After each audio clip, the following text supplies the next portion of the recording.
Ta-da! I made a Munter. So what is a Munter knot? Well, a Munter knot is a knot for belaying purposes. Now, the magic of this, and I feel like a lot of people don't learn this anymore, is if you are climbing and you drop your belay device, I've had to rescue multiple people on multiple occasions because they said, I dropped my belay device. I'm stranded now. I don't know how to rappel. I can't get down. I'm stuck. And this is a very simple knot, and it gives you the friction of a belay device, which is super neato. So the way a Munter works, as I explain in the other videos with belay devices, is they increase the friction of your rope. Okay, they increase holding power, and we'll go over that a little bit more later. So on one of these strands, hypothetically, you're going to have your climber, and the other strand you are going to have your belaying hand, okay, your free hand.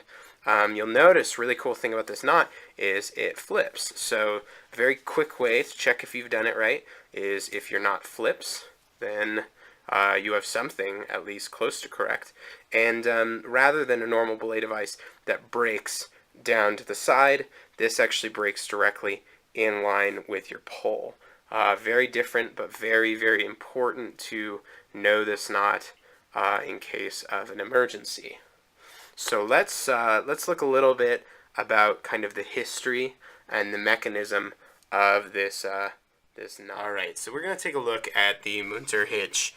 We look at the Munter hitch, and we first ask what is it made of? Well, rope, because it's a knot. How does it work? Well, it creates friction in the rope through the rope dragging on itself. Now, a very important thing right here is you'll notice the word hitch.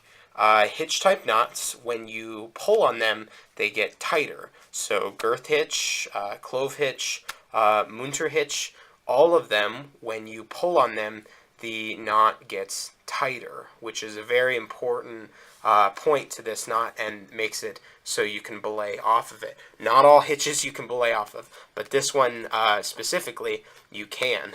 Now, who invented this magical thing? Well, most likely someone figured it out way long ago, but it was really popularized for climbing by this guy named Munter. He was a mountain guide, an author, and a safety expert, and he really pushed the importance of this knot, really mainly for what was a really good belay knot.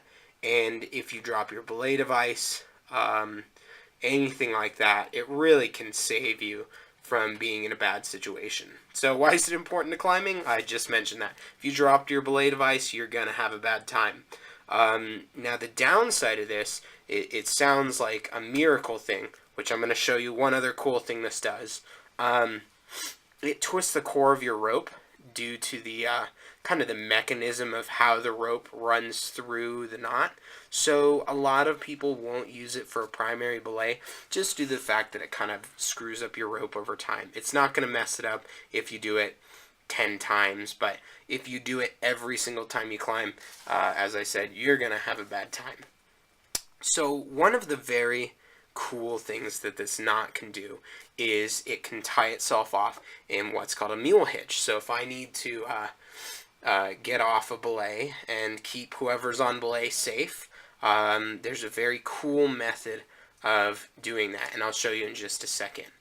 Now, just to go a little bit deeper into the history, this was such an important finding in the world of climbing.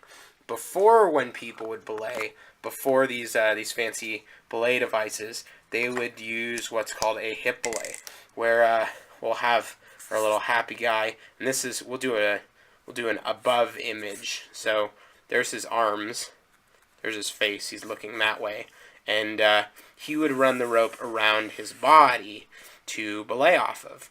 Well, that is it's actually a really good way for alpine belaying because it's quick, it's efficient, but it is not the best possible way of creating friction in the rope. You can put a little carabiner right here to increase your friction, but it's not a great way to create that stopping force.